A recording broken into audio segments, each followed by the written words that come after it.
Hi, S ടോക്സിന്റെ മറ്റൊരു വീഡിയോയിലേക്ക് എല്ലാവർക്കും സ്വാഗതം. പല റിലേഷൻഷിപ്പിലും ഇപ്പം നമ്മൾ കാണുന്നൊരു കാര്യമാണ് കേട്ടോ. അതായത് അങ്ങോട്ട് തുടങ്ങിയിട്ട് കുറച്ചങ്ങോട്ട് കഴിയുമ്പോഴത്തേക്കും ബ്രേക്കപ്പ് ആവുക എന്നുള്ളത്.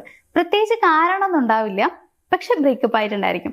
നമ്മൾ ഒരാളെ ബ്രേക്കപ്പ് ആക്കണം എന്നുണ്ടെങ്കിൽ അതിന് യഥാർത്ഥമായ റീസൺസ് ഉണ്ടാവണം. അപ്പോൾ എന്തൊക്കെ കാര്യങ്ങൾ കൊണ്ട് നമുക്ക് അവരെ ബ്രേക്കപ്പ് ചെയ്യാം, അതല്ലെങ്കിൽ ബ്രേക്കപ്പ് ചെയ്യേണ്ട സാഹചര്യങ്ങൾ ഏതൊക്കെയാണ്, അതാണ് ഇന്നത്തെ ഒരു വീഡിയോയിൽ ഞാൻ പറയാനായിട്ട് പോകുന്നത്. ഇത്തരം സിറ്റുവേഷൻസ് നിങ്ങൾക്ക് ഉണ്ടെങ്കിൽ നിങ്ങൾ അവരെ ബ്രേക്കപ്പ് ചെയ്യാം. അതേപോലെ തന്നെ ഇത്തരം സിറ്റുവേഷൻസ് ഇല്ലെങ്കിൽ ബ്രേക്കപ്പ് ചെയ്യേണ്ട ആവശ്യമില്ല. ചെറിയ ചെറിയ കാര്യങ്ങളൊക്കെ ആണെങ്കിൽ പറഞ്ഞ് ഒത്തുതീർപ്പാക്കുന്നതല്ലേ നല്ലത്. അപ്പോൾ നമുക്ക് എന്തായാലും നോക്കാം ബ്രേക്കപ്പ് ചെയ്യേണ്ട സിറ്റുവേഷൻസ് ഏതൊക്കെയാണ് എന്നുള്ളത്. ഒന്നാമത്തെ ഒരു കാര്യം എന്താണെന്ന് വെച്ച് കഴിഞ്ഞാൽ, വിശ്വാസം വീണ്ടും വീണ്ടും ഇല്ലാതെ ആവുന്ന സമയത്ത്. അതായത് അവർ നമ്മളെ പറഞ്ഞു പറ്റിക്കുന്ന സമയത്ത്, കുറേ കാര്യങ്ങൾ മറച്ചു വെക്കുമ്പോൾ, കള്ളത്തരങ്ങൾ മാത്രം പറയുന്നു എന്ന് നമുക്ക് തോന്നുമ്പോൾ, ആ ഒരു വിശ്വാസം വീണ്ടെടുക്കാൻ ഒരിക്കലും ഇനി കഴിയില്ല എന്നൊരു സിറ്റുവേഷൻ വരുന്ന സമയത്ത്, ഇപ്പോൾ വാഗ്ദാനങ്ങൾക്ക് നൽകിയിട്ടുണ്ടായിരിക്കാം, അപ്പോൾ അത് അവർക്ക് പാലിക്കാൻ പറ്റുന്നതാണ് എന്നുണ്ടെങ്കിൽ കുഴപ്പമില്ല, അവർ ചെയ്യുന്നുണ്ടായിരിക്കാം. പാലിക്കാൻ പറ്റുന്ന കാര്യങ്ങളും ചെയ്യാത്ത ആളുകളുണ്ട്. അപ്പൊ അങ്ങനെയുള്ളവരാണെന്നുണ്ടെങ്കിൽ നിങ്ങൾ അവരെ വിശ്വസിക്കരുത്. ഇപ്പൊ അവർ നിങ്ങളുടെ അടുത്ത് പറയാണ്, ഞാൻ ഇന്ന സമയത്ത് നിന്നെ കാണാൻ വരാം, ആ സമയത്ത് ഞാൻ ഫ്രീ ആണ് എന്ന് പറയാണെന്ന് വിചാരിക്കാം. അപ്പൊ നിങ്ങൾ അവരെ കാണാനുള്ള ആഗ്രഹം കൊണ്ട് ഭയങ്കര കുറേ സ്വപ്നങ്ങൾ കണ്ട് അവരോട് സംസാരിക്കുന്നതൊക്കെ സ്വപ്നങ്ങൾ കണ്ട് കാത്തിരിക്കുന്നുണ്ടാവും. ആ ദിവസമായി കഴിയുമ്പോൾ നിങ്ങൾ കാണാൻ വേണ്ടി പോവുകയും ചെയ്യും. പക്ഷെ അവർ ആ ദിവസം വന്നില്ല എന്ന് വിചാരിക്കാം. നിങ്ങൾ വിളിക്കുന്ന സമയത്ത് ആൾ പറയാണ്, അയ്യോ ഞാൻ മറന്നു പോയിട്ടോ, നമുക്ക് പിന്നൊരു ദിവസം കാണാം എന്ന് പറയാമെന്ന് വെച്ചോ. നിങ്ങൾക്ക് എങ്ങനെ ഉണ്ടാവും? ഭയങ്കരമായിട്ട് നമ്മളെ ഹേർട്ട് ചെയ്യുക ഒരു കാര്യം. അപ്പോൾ അത്തരത്തിൽ എന്തെങ്കിലുമൊക്കെ കാര്യം പറഞ്ഞ് വീണ്ടും വീണ്ടും നമ്മളെ പറ്റിക്കുമ്പോൾ, വീണ്ടും അവർ അതേപോലെ കാണാൻ വരാമെന്ന് പറയുകയാണ്, വീണ്ടും അങ്ങനെ തന്നെ നമ്മുടെ അടുത്തേക്ക് വരാൻ പറ്റുന്നില്ല, എന്നിട്ട് നമുക്ക് പിന്നൊരു ദിവസം എന്ന് പറഞ്ഞിട്ട് ഡേറ്റ് മാറ്റുകയാണ്. ഇങ്ങനെയൊക്കെ ചെയ്യുമ്പോൾ നമുക്ക് പിന്നെ അവരെ കാണാൻ തന്നെ തോന്നില്ല. അപ്പോൾ ഇത്തരം സിറ്റുവേഷൻസ് ഒക്കെ വരുന്ന സമയത്ത്, അതേപോലെ തന്നെ വാ തുറന്നാൽ കള്ളമേ പറയുള്ളൂ എന്നുണ്ടായിരിക്കുമല്ലോ. ചില ആളുകൾ നമ്മൾ കാണാറുണ്ട്, ഒരു പുതിയ റിലേഷൻഷിപ്പ് ആയി കഴിയുമ്പോൾ ഇവരെങ്ങനെ ചെയ്യാന്നുള്ളത് അറിയാം. ഇവരുടെ കഴിഞ്ഞ റിലേഷൻഷിപ്പിനെ കുറിച്ച് പറയുന്ന സമയത്ത് ഇവരുടെ ഭാഗത്ത് ഫുൾ ഭയങ്കര നല്ല ആളായിരിക്കും, ഭയങ്കര ക്ലീൻ ആയിരിക്കും.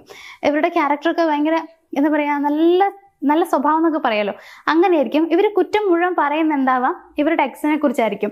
അവൾ അങ്ങനെ ചെയ്തിരുന്നു, അല്ലെങ്കിൽ അവൻ അങ്ങനെ ചെയ്തിരുന്നു, അതുകൊണ്ടാണ് എനിക്ക് ഇങ്ങനെ വന്നത് എന്നുള്ള രീതിയിലൊക്കെ ഇങ്ങനെ പറയുന്നുണ്ടാവും. അതായത് ഇവരെ ഭയങ്കരമായിട്ട് ഇവർ സപ്പോർട്ട് ചെയ്ത് പറയുന്നുണ്ടാവും എന്നുള്ളതാണ്. പക്ഷെ റിയൽ ആയിട്ടുള്ള കാര്യം ചിലപ്പോൾ നേരെ ഓപ്പോസിറ്റ് ആയിരിക്കും. പക്ഷേ അവരെ സമയത്ത് നിങ്ങളോട് പറഞ്ഞത് ഫുള്ള് കള്ളമായിരിക്കും എന്നുള്ളതാണ്. അപ്പൊ ഇത്തരത്തിൽ ചുമ്മാ കള്ളങ്ങൾ ഉണ്ടാക്കി പറയാം, അതേപോലെ കുറെ കാര്യങ്ങൾ മറച്ചു വെക്കുക, വാഗ്ദാനങ്ങൾ പാലിക്കാതിരിക്കുക, ഇങ്ങനെയൊക്കെ ചെയ്യുമ്പോൾ നമുക്ക് ആ ഒരു വിശ്വാസം പൂർണ്ണമായിട്ടും ഇല്ലാതാവുകയാണ് ചെയ്യുക. അപ്പൊ അങ്ങനെ വീണ്ടും വീണ്ടും കള്ളം പറയുന്ന ഒരാളാണെന്നുണ്ടെങ്കിൽ നമുക്ക് വീണ്ടും അവർ വിശ്വസിക്കാൻ തോന്നില്ല. സോ അത്തരത്തിൽ വിശ്വാസം ഇനിയും വീണ്ടെടുക്കാൻ പറ്റില്ല എന്ന് തോന്നുകയാണെങ്കിൽ പിന്നെ നിങ്ങൾ ആ ഒരാളുടെ കൂടെ മുന്നോട്ട് പോയിട്ട് യാതൊരു കാര്യമില്ല. കാരണം കുറച്ച് ദിവസം കഴിയുമ്പോഴത്തേക്കും നിങ്ങൾക്ക് വീണ്ടും ഇങ്ങനെ ഓവർ തിങ്കിങ് വരും, വിശ്വാസക്കുറവ് വരും, ദേഷ്യം വെറുപ്പും ഒക്കെ നിങ്ങൾക്ക് ഉണ്ടാവും. അപ്പോൾ ബെറ്റർ എന്താണെന്ന് വെച്ച് കഴിഞ്ഞാൽ ആ റിലേഷൻഷിപ്പ് അവിടെ വെച്ച് സ്റ്റോപ്പ് ചെയ്യുക എന്നുള്ളതാണ്. രണ്ടാമത്തെ ഒരു കാര്യം എന്താണെന്ന് വെച്ച് കഴിഞ്ഞാൽ, ബഹുമാനം നഷ്ടമാകുമ്പോഴാണ്. അവർ നിങ്ങളെ ബഹുമാനിക്കുന്നില്ല എന്ന് തോന്നുകയാണെങ്കിൽ പിന്നെ നിങ്ങൾ അവിടെ നിന്നേക്കരുത്. നിങ്ങളെ ബഹുമാനിക്കാത്ത ഒരാൾക്ക് നിങ്ങളെ സ്നേഹിക്കാൻ കഴിയില്ല, അത് നിങ്ങൾ മനസ്സിലാക്കുക. നിരന്തരം നിങ്ങളെ അപമാനിക്കുമ്പോൾ, നിങ്ങളെ കളിയാക്കുമ്പോൾ, മറ്റുള്ളവരും വിളിച്ച് കൊച്ചാക്കി സംസാരിക്കുമ്പോൾ, അങ്ങനെ ചെയ്യുന്നുണ്ടെങ്കിൽ നിങ്ങൾ വീണ്ടും അതിൽ പിടിച്ച് നിൽക്കേണ്ട ആവശ്യമില്ല. നിങ്ങളുടെ ഉള്ളിൽ ചിലപ്പോൾ ഒരു പ്രതീക്ഷ ഉണ്ടായിരിക്കാം, ആൾക്ക് നിങ്ങളെ ഇഷ്ടമായിരിക്കും, അല്ലെങ്കിൽ വീണ്ടും നിങ്ങളെ സ്നേഹിക്കും, അതായത് ഇങ്ങനെയൊക്കെ പറയുമെങ്കിലും ആൾക്ക് നിങ്ങളെ ഭയങ്കര ഇഷ്ടമാണെന്നൊക്കെ നിങ്ങൾ വിചാരിക്കേണ്ടാവും. നമ്മൾ മനസ്സിലാക്കേണ്ടത്, നമ്മൾ യഥാർത്ഥമായി സ്നേഹിക്കുന്ന ഒരാളുടെ കണ്ണ് നിറയണം നമ്മൾ വിചാരിക്കില്ല. എങ്ങനെയെങ്കിലും അവരെ സന്തോഷമായിട്ട് ഇരിക്കുക, അല്ലെങ്കിൽ അവരുടെ ചുണ്ടിൽ പുഞ്ചിരി കാണണം, അങ്ങനെ ഇരിക്കും നമ്മൾ വിചാരിക്കുക. കാരണം നമുക്ക് അവരെ ഇഷ്ടമാണ്, അവരുടെ ചിരിയും സന്തോഷമാണ് നമുക്ക് കാണേണ്ടത്. പക്ഷെ ഇവിടെ എങ്ങനെയാണ്, നിങ്ങളെ അപമാനിക്കും തോറും നിങ്ങൾ വിഷമിക്കുകയാണെന്നുള്ളത് ആൾക്ക് മനസ്സിലാക്കാൻ പറ്റും, മനുഷ്യരല്ലേ.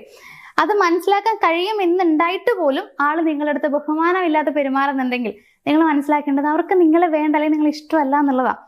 സോ അങ്ങനെ റെസ്പെക്ട് തരാത്ത ഒരാളെടുത്ത് നിങ്ങൾ നിൽക്കരുത്. നിങ്ങളുടെ ലൈഫ് ലോങ് നിങ്ങൾ വിഷമിച്ചുകൊണ്ടിരിക്കേണ്ടി വരും. മൂന്നാമത്തെ ഒരു കാര്യം, നിങ്ങൾ മാത്രം ആ റിലേഷൻഷിപ്പിന് വേണ്ടിയിട്ട് എഫേർട്ട് എടുക്കേണ്ടി വരുന്നുണ്ടെങ്കിൽ, അതായത് നിങ്ങൾ മാത്രമാണ് ആ ബന്ധം മുന്നോട്ട് പോകണം എന്ന് ആഗ്രഹിക്കുന്നത്, അതിനുവേണ്ടി എല്ലാ രീതിയിലും നിങ്ങൾ കഷ്ടപ്പെടുന്നുണ്ട്, നിങ്ങളെ കൊണ്ട് പറ്റുന്നതൊക്കെ നിങ്ങൾ ചെയ്യുന്നുണ്ട്. ഇപ്പോൾ എന്തെങ്കിലും ഒരു പ്രശ്നം വന്നാൽ പോലും നിങ്ങൾ അങ്ങോട്ട് സോറി പറഞ്ഞ് പോകുന്നുണ്ട്. അവരുടെ ഭാഗത്ത് മിസ്റ്റേക്ക് എന്നുണ്ടെങ്കിലും നിങ്ങൾക്ക് കുഴപ്പമില്ല, നിങ്ങൾ സോറി പറഞ്ഞു പോകും. എങ്ങനെയും എനിക്ക് ഈ ബന്ധം ഒന്ന് ഉണ്ടായാൽ മതി, മുന്നോട്ട് കൊണ്ടുപോയാൽ മതി എന്നുള്ള ഒരു ചിന്തയിലാണ് നിങ്ങൾ പോകുന്നതെന്നുണ്ടെങ്കിൽ, നിങ്ങൾ മാത്രമാണ് എപ്പോഴും ആ ഒരു റിലേഷൻഷിപ്പ് മുന്നോട്ട് കൊണ്ടുപോകാൻ എഫേർട്ട് എടുക്കുന്നതെന്നുണ്ടെങ്കിൽ, നിങ്ങൾക്ക് ചിന്തിച്ചുകൂടെ നിങ്ങളുടെ ഓപ്പോസിറ്റ് നിൽക്കുന്ന ആൾക്ക് നിങ്ങൾ ആവശ്യമില്ല എന്നുള്ളത്? ഇത് കേൾക്കുമ്പോൾ ചിലപ്പോൾ നിങ്ങൾക്ക് ഹേർട്ട് ചെയ്യുന്നുണ്ടാവും, വിഷമം ഉണ്ടാവും. പക്ഷെ നിങ്ങൾ സത്യം അംഗീകരിക്കുക വേണ്ടത്, അവര് ഈ റിലേഷൻഷിപ്പിന് വേണ്ടിയിട്ട് ഒന്നും തന്നെ ചെയ്യുന്നില്ലെങ്കിൽ, നിങ്ങളോട് സ്നേഹത്തോടെ സംസാരിക്കുന്നില്ല, അല്ലെങ്കിൽ അവരുടെ ആവശ്യത്തിന് വേണ്ടി മാത്രം അവർ നിങ്ങളുടെ അടുത്തേക്ക് വരുന്നു. അങ്ങനെയൊക്കെയുള്ള ഒരാളെ നിങ്ങൾ സ്നേഹിച്ചിട്ട് യാതൊരു കാര്യമില്ല. അപ്പോൾ നിങ്ങൾ മാത്രമാണ് ആ ബന്ധം മുന്നോട്ട് കൊണ്ടുപോകാൻ കഷ്ടപ്പെടുന്നത് എന്നുണ്ടെങ്കിൽ ആ ബന്ധം നിങ്ങൾ മുന്നോട്ട് കൊണ്ടുപോകരുത്. പറ്റുമെങ്കിൽ അത് സ്റ്റോപ്പ് ചെയ്യുക. അതാണ് ഏറ്റവും നല്ലത്. 4ാമത്തെ ഒരു സിറ്റുവേഷൻ എന്താണെന്ന് വെച്ച് കഴിഞ്ഞാൽ, ഒരേ പ്രശ്നം വീണ്ടും വീണ്ടും ആവർത്തിക്കുന്നുണ്ടെങ്കിൽ മാറാൻ അവർ തയ്യാറാവുന്നില്ല എന്നുള്ളതാണ് അതിൻ്റെ അർത്ഥം. ഇപ്പൊ നിങ്ങൾ തമ്മിൽ എന്തെങ്കിലും ഒരു പ്രശ്നം ഉണ്ടായെന്ന് വിചാരിക്കാം. അത് അവരുടെ ഭാഗത്തുള്ള ഒരു മിസ്റ്റേക്ക് കൊണ്ടാണെങ്കിൽ, നിങ്ങൾക്ക് ഇഷ്ടപ്പെടാത്തൊരു കാര്യം നിങ്ങൾ അവരോട് തുറന്നു പറഞ്ഞു, ആളത് മാറ്റുന്നില്ല, വീണ്ടും വീണ്ടും അതേ രീതിയിൽ തന്നെ പെരുമാറിക്കൊണ്ടേ ഇരിക്കുവാണ് എന്നുണ്ടെങ്കിൽ ആൾ മാറാൻ ആഗ്രഹിക്കുന്നില്ല, ആൾക്കതിന് താല്പര്യമില്ല, സമ്മതമല്ല എന്നാണ് അർത്ഥം. അവിടെ എന്താണ്, നിങ്ങളെ ആൾക്ക് വേണ്ട എന്ന് തന്നെയാണ് ഇൻഡയറക്റ്റ് ആയിട്ട് പറയണത്. ഇപ്പൊ അവർ നിങ്ങൾക്ക് സംസാരിക്കുന്ന സമയത്ത് ഇടയ്ക്കൊക്കെ മോശം വേർഡ്സ് യൂസ് ചെയ്ത് സംസാരിക്കും എന്ന് വിചാരിക്കാം. അപ്പോൾ നിങ്ങൾക്ക് അത് ഇഷ്ടമല്ല. ഇപ്പൊ നിങ്ങളത് അവരുടെ ഓപ്പണായിട്ട് പറയാണ്, എൻ്റെ അടുത്ത് ഇങ്ങനെ സംസാരിക്കരുത് എന്നുള്ളത്. പക്ഷെ അങ്ങനെ തന്നെ അവരെപ്പോഴും സംസാരിക്കുന്നത്, പറഞ്ഞു കഴിഞ്ഞിട്ടും അങ്ങനെ തന്നെയാണ് സംസാരിക്കുന്നുണ്ടെങ്കിൽ അവർ മാറില്ല എന്നുള്ളത് നിങ്ങൾ മനസ്സിലാക്കണം എന്നുള്ളതാണ്. എന്നിട്ട് നിങ്ങളൊന്ന് മാറുക, നിങ്ങളൊന്ന് മാറി ചിന്തിക്കുക, എന്തിനാണ് അങ്ങനെ പറഞ്ഞിട്ടും എത്ര പറഞ്ഞിട്ടും മാറാത്ത ഒരാളുടെ കൂടെ ജീവിക്കുന്നത് എന്നുള്ളത് നിങ്ങൾ വേണം ആലോചിക്കാനായിട്ട്. നിങ്ങൾക്ക് ഒരു ഇത്തിരിയെങ്കിലും പ്രയോറിറ്റി തരുന്ന, നിങ്ങൾ വേണമെന്ന് ആഗ്രഹിക്കുന്ന ഒരാളാണ് എന്നുണ്ടെങ്കിൽ അവരെപ്പോഴും മാറിയിട്ടുണ്ടാവും. അങ്ങനെ അവർ ചെയ്യുന്നില്ല എന്നുണ്ടെങ്കിൽ നിങ്ങൾ തന്നെ ഒന്ന് ചിന്തിച്ച് നോക്കുക. അപ്പോൾ എന്തൊക്കെ സംഭവിച്ചാലും നിങ്ങൾ പറയുന്ന ഒരു കാര്യം അവർ കേൾക്കുന്നില്ല, വീണ്ടും വീണ്ടും ആവർത്തിച്ച് അത് തന്നെ ചെയ്തുകൊണ്ടിരിക്കുന്നു, ഒരു മാറ്റം അവർ കൊണ്ടുവരുന്നില്ല എന്നുണ്ടെങ്കിൽ നിങ്ങൾ ബ്രേക്കപ്പ് ആക്കിക്കോളൂ. ഇനി ഏറ്റവും ലാസ്റ്റത്തെ ഒരു പോയിന്റ് എന്താ വെച്ച് കഴിഞ്ഞാൽ, മാനസികപരമായിട്ടോ ശാരീരികപരമായിട്ടോ നിങ്ങൾക്ക് വേദന അനുഭവിക്കേണ്ടതായിട്ട് വരുന്നുണ്ടെങ്കിൽ, അതായത് അവരിപ്പോൾ നിങ്ങളെ എപ്പോഴും ഭീഷണിപ്പെടുത്തുകയാണ്, എപ്പോഴും നിങ്ങളെ വിഷമിപ്പിച്ചുകൊണ്ടേ ഇരിക്കുകയാണ്, അതുപോലെ ശാരീരികപരമായിട്ടും നിങ്ങൾക്ക് വേദനകൾ അവർ തരുന്നുണ്ടെങ്കിൽ അയാളുടെ കൂടെ നിങ്ങൾ ഒരിക്കലും ജീവിക്കരുത്. നിങ്ങൾ മനസ്സിലാക്കുക, നിങ്ങൾക്ക് ഇവിടെ ഒരിക്കലും സമാധാനം ഉണ്ടാവില്ല എന്നുള്ളത്. ഇത് ഒരു സാധാരണ റിലേഷൻഷിപ്പായിട്ട് മുന്നോട്ട് പോവുകയില്ല. അപ്പോൾ നിങ്ങൾ എപ്പോഴും ഒരു, അതായത് അവരുടെ അടിമയായിട്ട് നിങ്ങൾ ഇരിക്കേണ്ടി വരും. നിങ്ങളെ നിയന്ത്രിക്കാൻ ആൾ ശ്രമിച്ചുകൊണ്ടേ ഇരിക്കും എന്നുള്ളതാണ്. എന്ത് ചെയ്യുമ്പോഴും ആളായിരിക്കും നിങ്ങളെ കൺട്രോൾ ചെയ്യുന്നത്. അത് ചെയ്യരുത്, ഇത് ചെയ്യണം. അവർ പറയുന്നതിൻ്റെ അപ്പുറത്തേക്ക് പോയി കഴിഞ്ഞാൽ നിങ്ങൾക്ക് നേരിടേണ്ടി വരുന്നത് വലിയ രീതിയിലുള്ള പ്രശ്നങ്ങളായിരിക്കും. ആൾ നിങ്ങളെ ഭീഷണിപ്പെടുത്തുന്നുണ്ടായിരിക്കും. അപ്പം അങ്ങനെ ഒരാളുടെ കൂടെ ഒരിക്കലും ജീവിക്കണ്ട. ആ ഒരു റിലേഷൻഷിപ്പ് ഒന്ന് പുറത്ത് വന്നു എന്നുള്ളത് കൊണ്ട് നിങ്ങൾക്ക് പ്രത്യേകിച്ച് ഒന്നും നഷ്ടമാവില്ല എന്ന് വേണം നിങ്ങൾ ചിന്തിക്കാനായിട്ട്. എന്തൊക്കെ പ്രശ്നം ഉണ്ടാകുമെന്ന് അവർ പറഞ്ഞു കഴിഞ്ഞാലും അതൊന്നും ഉണ്ടാവില്ല, അതൊന്നും ഒരു പ്രശ്നമേ അല്ല എന്ന് വിചാരിച്ച് നിങ്ങൾ മുന്നോട്ട് വന്നേ പറ്റൂ. അപ്പോഴേ നിങ്ങൾക്ക് ഹാപ്പി ആയിരിക്കാൻ പറ്റുള്ളൂ. അതല്ലാതെ അവരിങ്ങനെ ഓരോന്ന് പറയുമ്പോൾ അതിൽ തന്നെ പിടിച്ച് നിൽക്കുകയാണെന്നുണ്ടെങ്കിൽ നിങ്ങളുടെ ലൈഫ് അവിടെ തീർന്നു. നിങ്ങൾക്ക് പിന്നെ സന്തോഷം ഒന്നും അറിയാൻ പറ്റില്ല, നിങ്ങൾക്ക് നിങ്ങളായിട്ട് ഇരിക്കാൻ പറ്റില്ല. അതുകൊണ്ട് തന്നെ ഇത്തരം ഒരു സിറ്റുവേഷൻ ഉണ്ടെങ്കിൽ ഒരിക്കലും നിങ്ങൾ ആ റിലേഷൻഷിപ്പിൽ നിൽക്കാതിരിക്കുക. അപ്പോൾ ഒരു റിലേഷൻഷിപ്പ് ബ്രേക്കപ്പ് ആക്കേണ്ട സിറ്റുവേഷൻസ് ഏതൊക്കെയാണെന്നുള്ളതാണ് ഇന്നത്തെ ഒരു വീഡിയോയിൽ ഞാൻ പറഞ്ഞിട്ടുള്ളത്. ചുമ്മാ അങ്ങ് കയറിയിട്ട് 2-3 മാസം ഒരാളെ പ്രണയിച്ച് അത് കഴിഞ്ഞ് ബോറടിക്കാൻ തുടങ്ങി ബ്രേക്കപ്പ് ആക്കാം എന്ന് വിചാരിക്കുന്നതല്ല ജീവിതം. നിങ്ങൾ മനസ്സിലാക്കാം. അങ്ങനെ ജീവിച്ചിട്ടോ അങ്ങനെ മുന്നോട്ട് പോകണമെന്ന് വിചാരിച്ചിട്ടോ കാര്യമില്ല. സ്നേഹിക്കണമെങ്കിൽ ഒരാളെ സ്നേഹിക്കുക, ആളെ ലൈഫ് പാർട്ട്ണർ ആക്കുക. പക്ഷേ നമ്മൾക്ക് ജീവിതം മുന്നോട്ട് കൊണ്ടുപോകാൻ പറ്റില്ല അവരുടെ കൂടെ എന്ന് തോന്നുവാണെങ്കിൽ മാത്രം ആ റിലേഷൻഷിപ്പ് വേണ്ടാന്ന് വെക്കുക.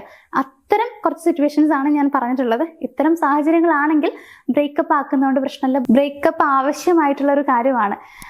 ഇത്തരം സിറ്റുവേഷൻസ് ആണെങ്കിൽ ഒരിക്കലും നിങ്ങൾ അവരുടെ കൂടെ മുന്നോട്ട് പോകരുത് കേട്ടോ. അപ്പോൾ അതിന് നിങ്ങൾ ശ്രദ്ധിക്കുക. ഇനി ഇപ്പോൾ കുഴപ്പമില്ലാണ്ട് പോകുന്ന റിലേഷൻഷിപ്പാണ്, ഇത്തരം പ്രശ്നങ്ങളൊന്നും ഇല്ല, പക്ഷേ ചെറിയ രീതിയിലുള്ള വേറെ കുറേ പ്രശ്നങ്ങളൊക്കെ ഉണ്ട്, അത് നിങ്ങളെ കൊണ്ട് സോൾവ് ചെയ്യാൻ പറ്റുന്നില്ല, റിലേഷൻഷിപ്പ് ഒന്ന് സ്ട്രോങ് ആക്കണം എന്നുണ്ട്, ആള് കുറച്ചുകൂടി എന്നെ സ്നേഹിക്കണം എന്ന് ആഗ്രഹമുണ്ട്, ഇങ്ങനെ പറയുന്ന കുറേ പേരുണ്ട്. സോ അത്തരം പ്രോബ്ലം എന്തെങ്കിലുമൊക്കെ നിങ്ങൾക്ക് ഉണ്ടെങ്കിൽ, സൊല്യൂഷൻ വേണമെന്നുണ്ടെങ്കിൽ ഞങ്ങളെന്ന് കോൺടാക്ട് ചെയ്താൽ മതി. അപ്പോൾ എന്തായാലും ഇന്നത്തെ ഒരു വീഡിയോ ഇവിടെ വെച്ച് വൈൻഡപ്പ് ചെയ്യാണ്. എന്തെങ്കിലുമൊക്കെ സംശയങ്ങളോ കാര്യങ്ങളുണ്ടെങ്കിൽ ഞങ്ങളോട് ചോദിക്കാം.